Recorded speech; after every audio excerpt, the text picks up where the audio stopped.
state of the nation. From what's in the media, you can easily feel the general perception is that Ruto is losing the information war. He's getting exposed from every corner, and it's creating an atmosphere that things can only get worse. From the courts quashing laws passed by parliament to Ruto having to pay people to attend his rallies, it's clear he's under intense scrutiny. The JKIA Adani deal is already in the public domain, and it doesn't matter which way he handles it, public opinion on the issue is already negative. The fact that he reappointed people he already sacked when he fired his entire cabinet only strengthens the perception that he's not to be trusted. The monkeypox thing has already been labeled as a tactic to restrict movement, and for a government the lowest trust issues, it will be impossible to sell fair to people who associate you with lies. Add this to his normal lies and you realize no amount of political rallies can change the perception. The harder he tries to be controlled, the more it slips between his fingers. I mean, people already expect that his project launches are just hot air, considering he hasn't achieved anything so far. The worst part is he believes he can weather the storm, that he's close to the end, that people will forget his inadequacies, that people are dumb enough not to see his gimmicks, and that the electorate will always buy his lies. Unfortunately, the end might be nearer than he might imagine. The moment citizens begin fighting police, then hell will break loose. I am seeing Ruto now on the campaign trail. Yesterday he was, I think, in Tabeta or thereabouts, promising bridges and superhighways and everything else. The other day he was in Kilifi promising this and that. The other day he was in Mombasa promising this and that. That he was in Meru promising to extend the superhighway. I don't have to build it.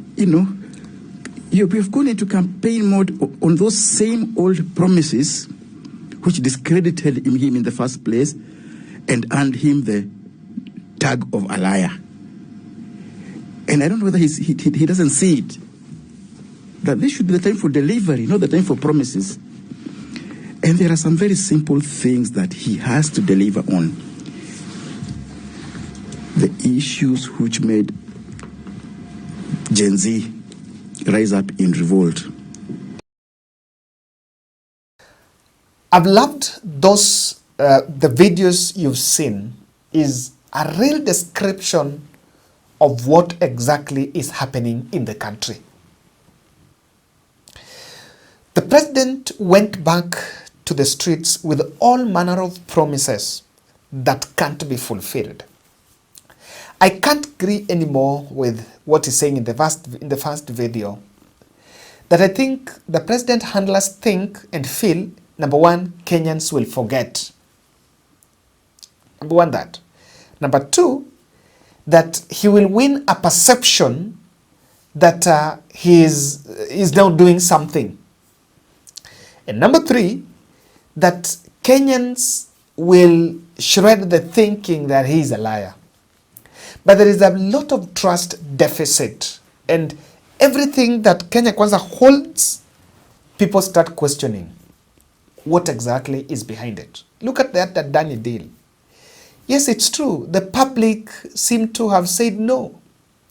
The current rallies that have been mobilized, where you see in the background of the crowds are school buses that have ferried members of the public and sometimes school children just to attend and marvel, is part of the strategy to at least try to show that there's some people with me. But you listen, really at times you listen to the president's speeches and you wonder what exactly is wrong. Is he joking or is he serious in it? And what is he doing differently? Because after this Gen Z protest, the kind of speech that William Ruto went back now to tell Kenyans in the streets is like he's campaigning to be the president. And number one is like, after that broad-based arrangement with Raila, is like now there is a new government coming in.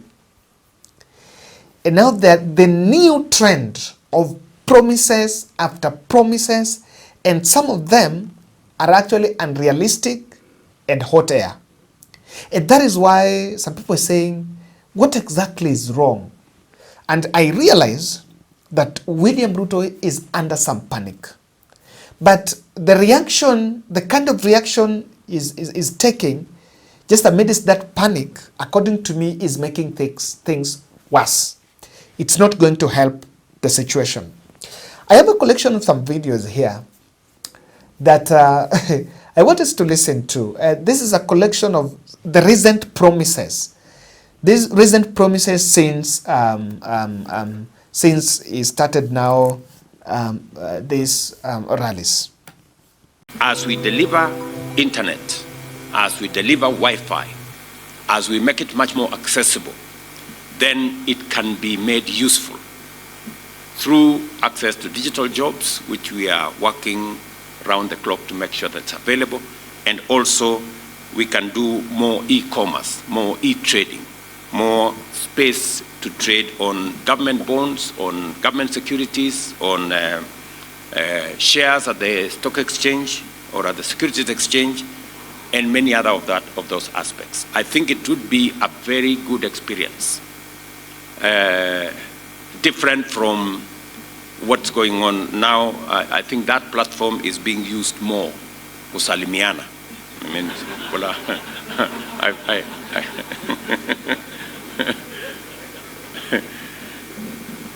sometimes, you know, you become the architect of your own troubles. You know, when we delivered the Wi-Fi across Kenya and made it free, we intended it to be used for good purposes, for people to access e-commerce space, to work on that internet. But sometimes it is used to send us encouraging messages.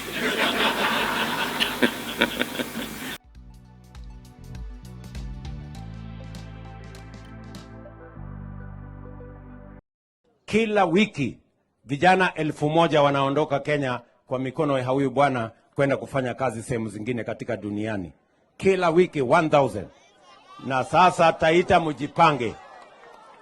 Taita mtajipanga?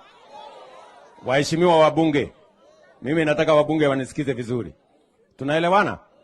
Mimi nimefanya kazi yangu. Mimi nimetafuta ajira ng'ambo. Mimi nimepanga ya kwamba mtu akitaka kwenda hiyo ng'ambo kwa ajira anapatiwa passport ndani ya wiki moja. Tunapatiana ile mambo yote inahitajika ndani ya wiki moja. Haihitaji hata pesa ya kulipa ndege. Sisi tutalipa ndege. Ile kampuni inalipa ndege aende anafanye ng'ambo. Sasa wewe mheshimiwa, nyinyi waheshimiwa mko hapa, mko na constituency offices. Panga vijana wa hapa Taita Taveta wawe katika hiyo mpango. Jambo la pili, tumeweka program ya kuhakikisha ya kwamba kuna mambo ya ICT hub. Nimeona vijana hapa wanasema wanataka Wi-Fi. Tunataka Wi-Fi. Hiyo Wi-Fi tumekubaliana. Tunaweka Wi-Fi free 25,000 hotspots in Kenya. Lakini kila ward, na wabunge wako hapa, kila ward tunaweka ICT hub. Mbunge atajenga ICT hub, mimi nitaleta kompyuta, mimi nitaweka internet, mimi nitaleta walimu, ndio wawafundishe wiki 2, wiki 3, wewe umefundishwa digital learning, ndio muweze kufanya ajira ya mtandao ama digital jobs. Ile atatengele ile, mmesikia hiyo story. Mimi naona mko network yenu iko juu sana. Tumeelewana? Mimi nikiongea na nyinyi nataka vijana mnisikize vizuri. As I talk to you now, we have 152,000 Kenyans who are working on our digital platform. Kwa hivyo kuna nafasi ya Wakenya, vijana wa Kenya kufanya kazi. Kampuni iko Marekani, iko Ulaya, iko Asia, lakini unafanya kazi ukiwa hapa na unalipwa ukiwa hapa nyumbani. Kazi yetu ni kuhakikisha kwamba kuna digital infrastructure. Tujenge ICT hub, tuweke computer, tuweke internet na tuwapatie elimu ya kuweza kuwasomesha.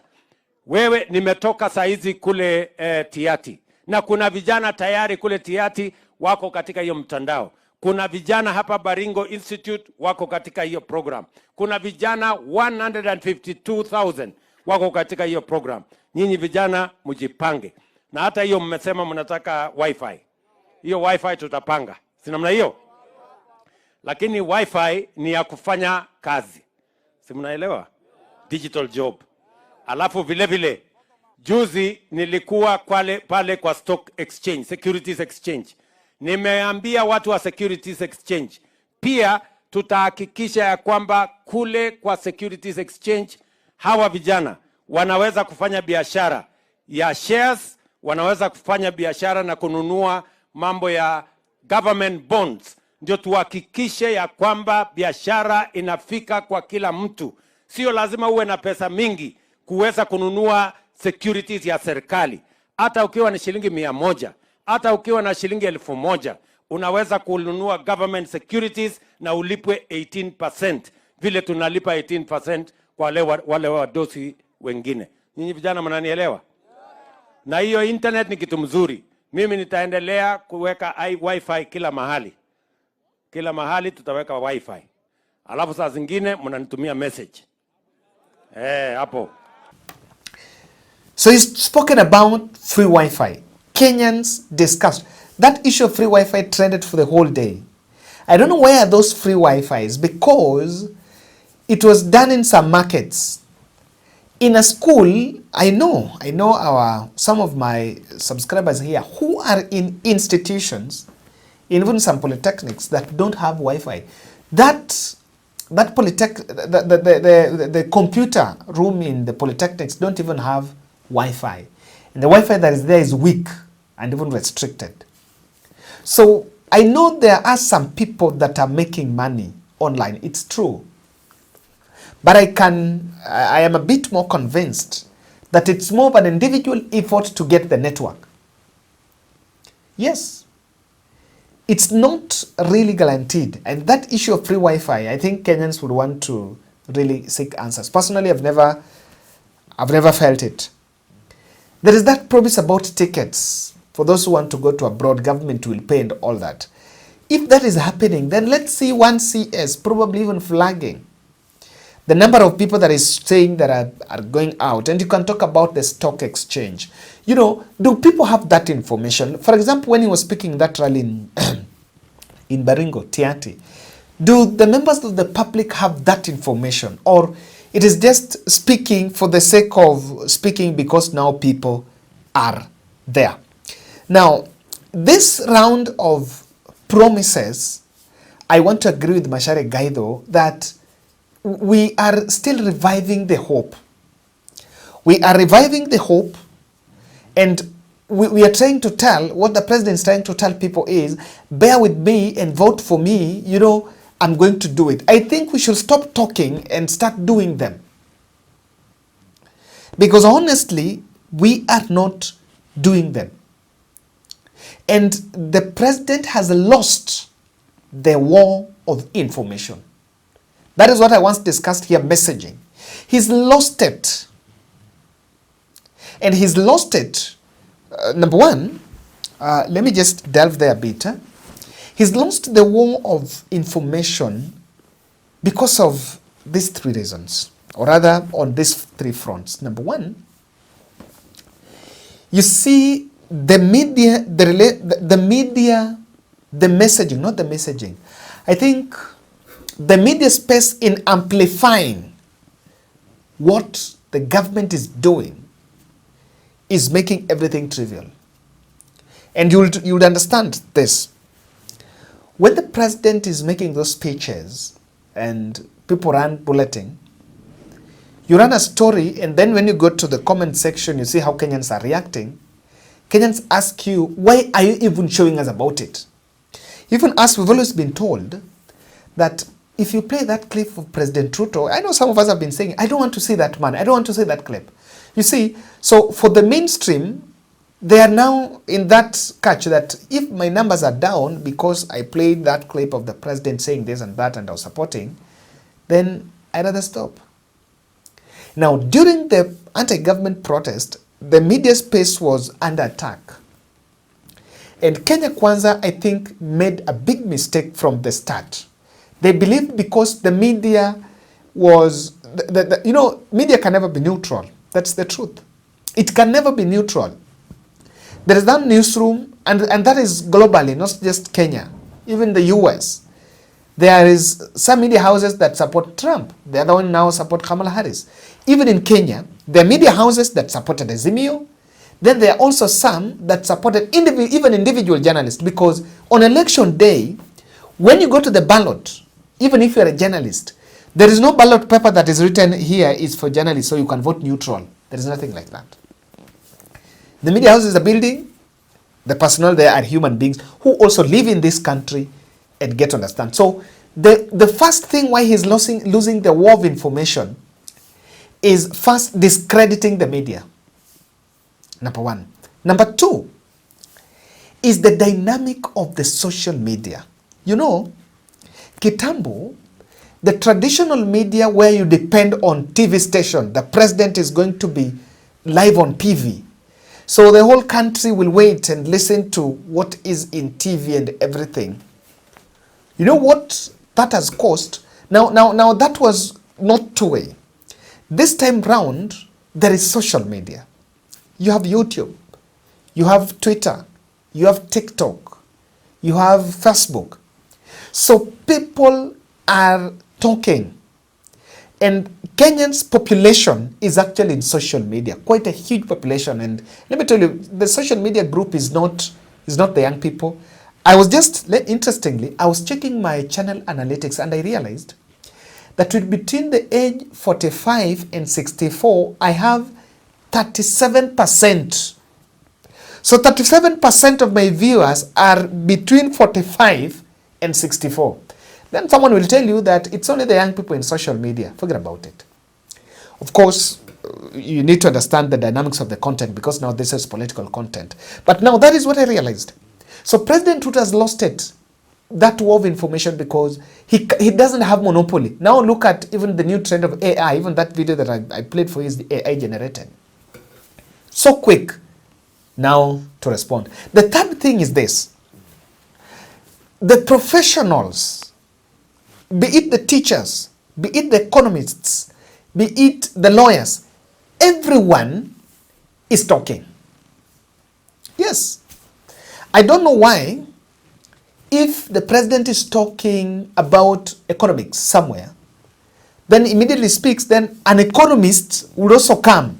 And you've seen these roundtable interviews between economists and media and government personnel. Government personnel are dashed in the floor because they cannot defend. So those are the three things that have affected. Because be it the nurse, he's talking and he knows about that CBA. The level of political participation by the middle class is going to shock this country. And that is why I can tell you, it is comfortable to say, oh, those Gen Zs don't vote, all those people have ID.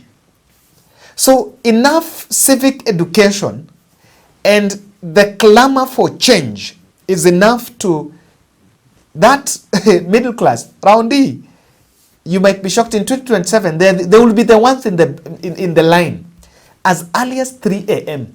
You know, we are used to this conventional thinking that, okay, it is the fellows from Kibera and the hustlers that will go in the ballot, will go in the polling station as early as 3 a.m. The rest of us will be going there, the middle class will be going there at midday. They find the queue long, then they get tired and then just walk home and fail to vote. Let me tell you, that trend is going to change. It's going to change. So the president has acted in it, and those are the three reasons why he's lost the war of information. The politicians no longer have the monopoly of saying it. They've lost that monopoly. They've lost that convincing monopoly with it. Because analysts will come and say it as it is. The professionals in their forums will come and break down. You can see how the lawyers have been asking the government on the issues of Adani. Until now, the public has to choose between what the government is saying and what the professional bodies are saying. Then depends on where you put your trust. But this is deemed to backfire on 2027. If the president is doing this to win 2027, then I look at this as a very wrong strategy, because the public already have the burden of unfulfilled promises. You know, not that you are promising afresh that the ones you promised you had achieved. No.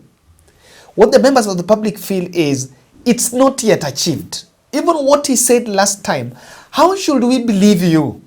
How should the public believe on the new promises you are unleashing if the ones you promised in the run-up to last general election have not yet been achieved? Have not yet been achieved. And in fact, I tend to realize that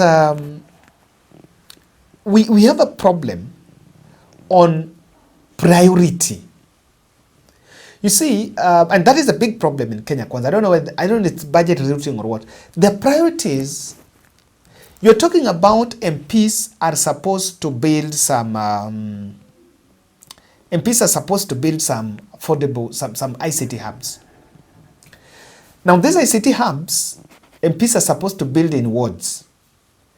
I cannot see not even 20% of the MPs have built it. Why?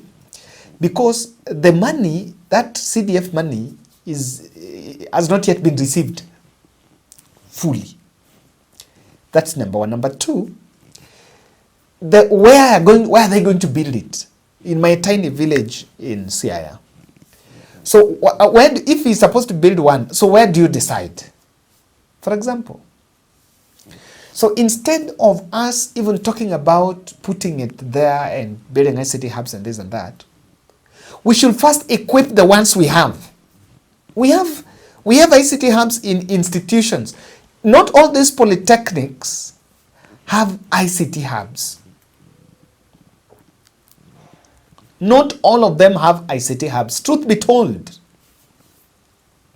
And before we even talk of this, we have institutions. You know, this is the truth.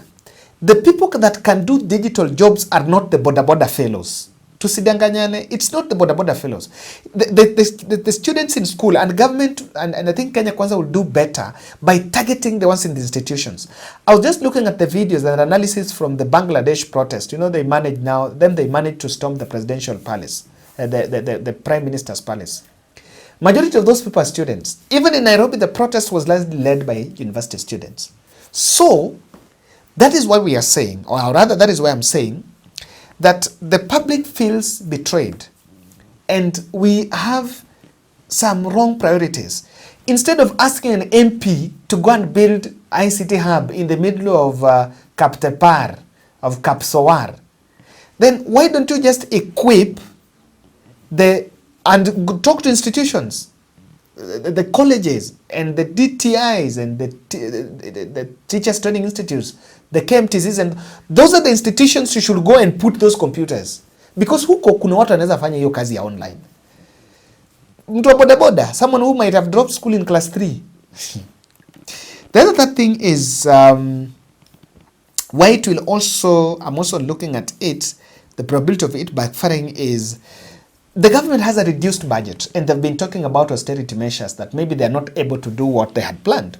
So even as you say you want to do these things, but on the other end you also have austerity measures, there is a lot of mistrust in it. And I think the public already is seeing William Ruto a liar. Now that's a big thing. And in fact, if I was the president and his PR team, the best they can do is to find out, I don't know what they do, but they find the best way to package the president as a man who can be trusted. And how do you do that? You promise little and achieve it and deliver it.